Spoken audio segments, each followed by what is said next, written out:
ನಮಸ್ಕಾರ ಸ್ನೇಹಿತರೆ, ನಾವು ಈ ಒಂದು ವಿಡಿಯೋದಲ್ಲಿ ನೋಡಿ ವಿವಿಗಳಲ್ಲಿ 1,000 ಬೋಧಕ ಹುದ್ದೆಗಳ ಭರ್ತಿಗೆ ತ್ವರಿತ ಕ್ರಮ ಅಂತೇಳಿ ಮಾನ್ಯ ಉನ್ನತ ಶಿಕ್ಷಣ ಸಚಿವರಾದಂಥ ಡಾಕ್ಟರ್ ಸುಧಾಕರ್ ಸರ್ ಹೇಳಿರ್ತಕ್ಕಂಥದ್ದು. ಆ ಕಾರಣದಿಂದಾಗಿ ನೋಡಿ ಈ ಹಿಂದೆ 2 ವಿಡಿಯೋಗಳನ್ನು ನಾನು ಈ ಒಂದು ವಿಶ್ವವಿದ್ಯಾಲಯಗಳ ಸಹಾಯಕ ಪ್ರಾಧ್ಯಾಪಕರ ನೇಮಕಾತಿಗೆ ಸಂಬಂಧಪಟ್ಟ ಹಾಗೆ ವಿಡಿಯೋಗಳನ್ನು ಮಾಡಿದ್ದೆ. ತಾವು ಕೂಡ ಅದನ್ನು ನೋಡಿದಿರಿ. ಇದೀಗ ಉನ್ನತ ಶಿಕ್ಷಣ ಸಚಿವರಾದಂಥ ಸುಧಾಕರ್ ಸರ್ ಈಗ ಸ್ಪಷ್ಟನೆಯನ್ನು ನೀಡಿರ್ತಕ್ಕಂಥದ್ದು. ಸೊ ಇದೆಲ್ಲದರ ಬಗ್ಗೆ ನಾವು ಈ ಒಂದು ವಿಡಿಯೋದಲ್ಲಿ ಚರ್ಚೆಯನ್ನು ಮಾಡ್ತಾ ಹೋಗೋಣ. ಅದಕ್ಕೂ ಮುಂಚೆ ನೀವೇನಾದರೂ ನಮ್ಮ ಯೂಟ್ಯೂಬ್ ಚಾನಲನ್ನು ಸಬ್ಸ್ಕ್ರೈಬ್ ಮಾಡ್ಕೊಂಡಿಲ್ಲ ಅಂದರೆ ದಯವಿಟ್ಟು ಸಬ್ಸ್ಕ್ರೈಬ್ ಮಾಡ್ಕೊಳ್ಳಿ. ಸ್ನೇಹಿತರೆ, ಒಟ್ಟಾರೆ 2,000 ಬೋಧಕ ಹುದ್ದೆಗಳನ್ನು ಅಂದರೆ ಸಹಾಯಕ ಪ್ರಾಧ್ಯಾಪಕರ ಹುದ್ದೆಗಳು ಬಂತು, ಮತ್ತು ಒಟ್ಟಾರೆ ಬೋಧಕ ಹುದ್ದೆಗಳಂತ ಹೇಳಿದರು. ಆ ಪ್ರಕಾರ ಇಂಜಿನಿಯರಿಂಗ್ ಕಾಲೇಜುಗಳು, ಪಾಲಿಟೆಕ್ನಿಕ್ಕು, UVC ಯೂನಿವರ್ಸಿಟಿ, ಹಾಗೆಯೇ 826 ಹುದ್ದೆಗಳು ಡಿಗ್ರಿ ಕಾಲೇಜುಗಳಲ್ಲಿ ಅಂತ ಹೇಳಿದರು. ಇವತ್ತಾರೋ ನನಗೆ ಕಾಮೆಂಟ್ ಮಾಡಿದರು, ಡಿಗ್ರಿ ಕಾಲೇಜಿಗೂ ಮತ್ತು ಯೂನಿವರ್ಸಿಟಿಯಲ್ಲಿ ಇರ್ತಕ್ಕಂಥ ಅಸಿಸ್ಟೆಂಟ್ ಪ್ರೊಫೆಸರ್ಗೂ ಏನು ವ್ಯತ್ಯಾಸ ಅಂತ ಪ್ರಶ್ನೆ ಕೇಳಿದರು. ಅಂದರೆ ಕಾಮೆಂಟ್ ಬಾಕ್ಸಲ್ಲಿ ಅವ್ರದ್ದೊಂದು ಕಾಮೆಂಟ್ ಇತ್ತು. ಅದಕ್ಕೆ ಈ ವಿಡಿಯೋದ ಮೂಲಕ ಸ್ಪಷ್ಟನೆಯನ್ನು ನೀಡ್ತೀನಿ. ನೋಡಿ, ಡಿಗ್ರಿ ಕಾಲೇಜ್ ಅಂದರೆ ನೀವು ಈ 826 ಹುದ್ದೆಗಳಲ್ಲಿ ನಿಮ್ಮ ಸಬ್ಜೆಕ್ಟಿಗೆ ಅದು ಹಿಸ್ಟ್ರಿ ಇರ್ಬೋದು, ಎಕನಾಮಿಕ್ಸ್ ಇರ್ಬೋದು, ಸೋಷಿಯಾಲಜಿ ಇರ್ಬೋದು, ಹಾಗೆ ಅಂದರೆ ನಿಮ್ಮ ಬೇರೆ ಬೇರೆ ಏನು ಸಬ್ಜೆಕ್ಟ್ ಇದೆ ನಿಮ್ಮ ಸಬ್ಜೆಕ್ಟ್ನಲ್ಲಿ ನೀವು ಎಕ್ಸಾಮನ್ನು ಬರೋದು ಸೆಲೆಕ್ಟ್ ಆದರೆ ಅಂದರೆ ಕೌನ್ಸಿಲಿಂಗ್ ಮಾಡ್ತಾರೆ. ಕೌನ್ಸಿಲಿಂಗ್ನಲ್ಲಿ ನೀವು ರಾಜ್ಯದ ಯಾವುದಾದ್ರೂ ಒಂದು ಡಿಗ್ರಿ ಕಾಲೇಜನ್ನು ತೊಗೋಬೋದು. ಅಂದರೆ ನೀವು ಒಮ್ಮೆ ಡಿಗ್ರಿ ಕಾಲೇಜ್ಗೆ ಅಪಾಯಿಂಟ್ ಆದರೆ ಅಂದರೆ ನೀವು ಮತ್ತೊಂದು ಡಿಗ್ರಿ ಕಾಲೇಜ್ಗೆ ಟ್ರಾನ್ಸ್ಫರ್ ತೊಗೊತ ಹೋಗ್ಬೋದು. ಮತ್ತು ಮುಂದೆ ಪ್ರಮೋಷನ್ ಆದಾಗ ಡಿಗ್ರಿ ಕಾಲೇಜ್ನ ಪ್ರಾಂಶುಪಾಲರಾಗಿ ಮತ್ತು ಸಹಾಯಕ ಪ್ರಾಧ್ಯಾಪಕರಿದ್ದವರು ಪ್ರಾಧ್ಯಾಪಕರಾಗಿ ನೇಮಕಗೊಳ್ತಾ ಹೋಗ್ತಾರೆ.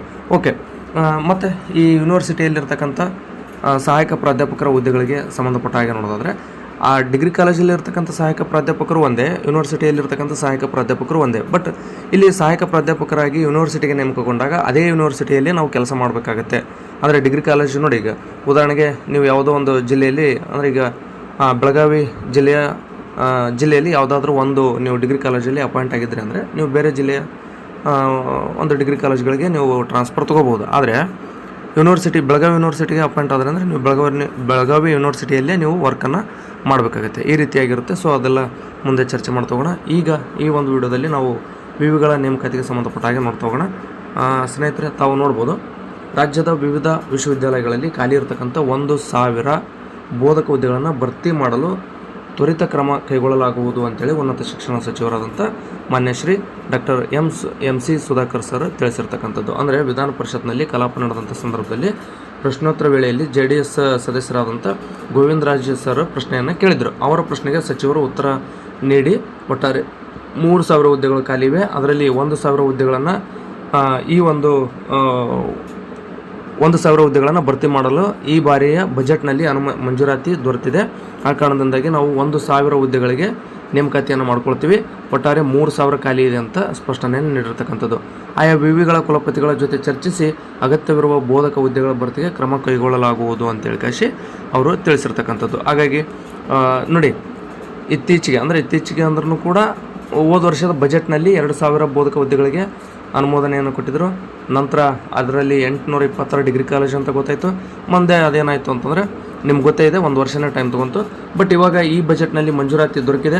ಅಂದರೆ ಒಟ್ಟಾರೆ ಯೂನಿವರ್ಸಿಟಿಯಲ್ಲಿರ್ತಕ್ಕಂಥ ಹುದ್ದೆಗಳು 3,000, ಅದರಲ್ಲಿ 1,000 ಹುದ್ದೆಗಳಿಗೆ ಈಗ ನೇಮಕಾತಿ ಮಾಡ್ಕೊಳ್ಳೋದಕ್ಕೆ ಮಂಜೂರಾತಿ ಸಿಕ್ಕಿರ್ತಕ್ಕಂಥದ್ದು. ಒಟ್ಟಾರೆ ಏನೇ ಆಗಲಿ 1,000 ಹುದ್ದೆಗಳನ್ನು ಸಾರ್ವಜನಿಕ ವಿಶ್ವವಿದ್ಯಾಲಯಗಳು ಕರ್ನಾಟಕದಲ್ಲಿ ಏನಿದ್ದಾವೆ ಆ ಎಲ್ಲ ಯೂನಿವರ್ಸಿಟಿಗಳ ಒಂದು ಕುಲಪತಿಗಳ ಜೊತೆ ಚರ್ಚೆ ಮಾಡಿ ಯಾವ ವಿಷಯದ ಸಹಾಯಕ ಪ್ರಾಧ್ಯಾಪಕರು ಬೇಕಾಗಿದೆ, ಎಷ್ಟು ಹುದ್ದೆಗಳು ಬೇಕಾಗಿದೆ ಅನ್ನೋದನ್ನು ಎಲ್ಲ ಯೂನಿವರ್ಸಿಟಿಗೆ ಆ ಹುದ್ದೆಗಳನ್ನು ಡಿವೈಡ್ ಮಾಡ್ಕೊಂಡು ನೋಟಿಫಿಕೇಷನ್ ಮಾಡ್ತಕ್ಕಂಥ ಕೆಲಸವನ್ನು ಮಾಡ್ತಾರೆ.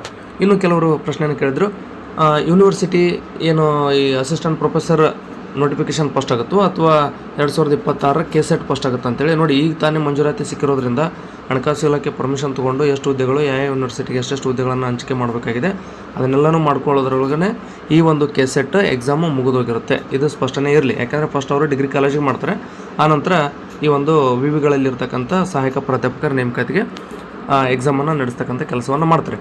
ಮತ್ತು ಇನ್ನೊಂದು ವಿಚಾರವನ್ನು ಸ್ಪಷ್ಟಪಡಿಸ್ತೀನಿ. ನಾನು ಇನ್ನೊಂದು ವಿಡಿಯೋದಲ್ಲಿ ಯೂನಿವರ್ಸಿಟಿಯಲ್ಲಿರ್ತಕ್ಕಂಥ ಅಂದರೆ ಯಾವ ಯೂನಿವರ್ಸಿಟಿಯಲ್ಲಿ ಎಷ್ಟೆಷ್ಟು ಹುದ್ದೆಗಳು ಖಾಲಿ ಇದೆ ಅನ್ನೋದನ್ನು ನೆಕ್ಸ್ಟ್ ವಿಡಿಯೋದಲ್ಲಿ ನಾನು ಅಪ್ಲೋಡ್ ಮಾಡೋದಕ್ಕೆ ಟ್ರೈ ಅಲ್ಲ, ಇನ್ನೂ 1 ತಾಸಲ್ಲೇ ನಾನು ಅದನ್ನು ಅಪ್ಲೋಡ್ ಮಾಡ್ತೀನಿ. ಅಲ್ಲಿವರೆಗೂ ವೇಟ್ ಮಾಡ್ತಾರೆ.